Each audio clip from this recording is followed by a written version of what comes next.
So let's talk about a bridge. When we have a bridge, you have one side with a strong pillar and another side with a strong pillar and a connection point between the two. The way that we think about life insurance as well as the asset of cash flowing real estate is like having those two separate pillars. When we combine and connect them together, it's like a bridge that amplifies and multiplies your results.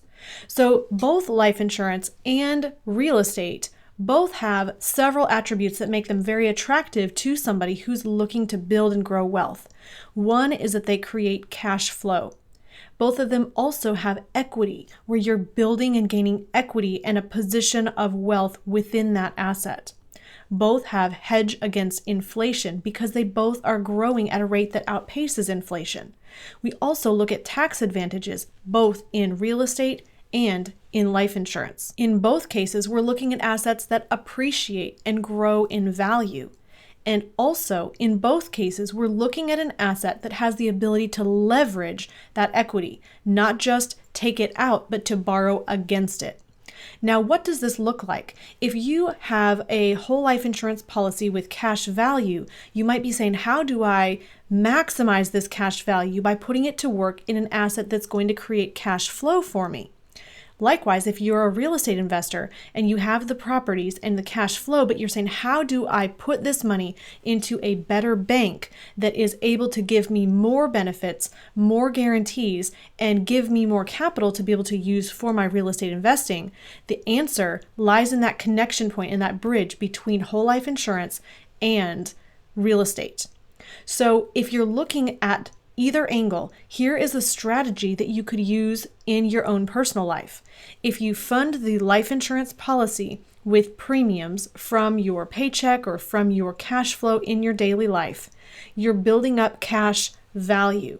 Now, a few things to note about this. That's growing at a rate about 3 to 5% tax-free. When we compare this over to a taxable account, it's more like a 5 to 8% equivalent. And that growth is based on interest as well as dividends within the policy. So as this money is safe as well as growing, it's also liquid and you can borrow against it and use it. It's not meant just to sit there in the policy and stay there for the rest of your life. It also is providing a death benefit should you pass away so that your family can continue on the same lifestyle that they have today and fulfill all of what you want to happen for them, not just the bare minimum.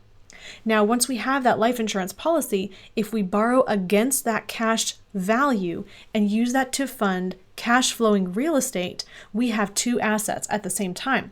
That cash flowing real estate is going to kick off cash flow that we can use to repay the policy loan, or we're able to use to fund another policy or pay the premiums. And so it's a cycle that perpetuates itself. So we have on one side, the cash value life insurance is supporting the real estate, then the real estate, the cash flow from that is supporting the life insurance. Now together, your income, your wealth is actually growing in two places at the same time. And this is the beauty of it. With the life insurance, even though you have a loan out against that policy, you haven't taken out your capital. You are borrowing against the life insurance policy. You're using the life insurance company's money.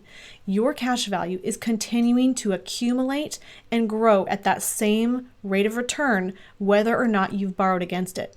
So essentially, you're getting your money to work in two places at the same time, stacking your investments and getting your money to multitask.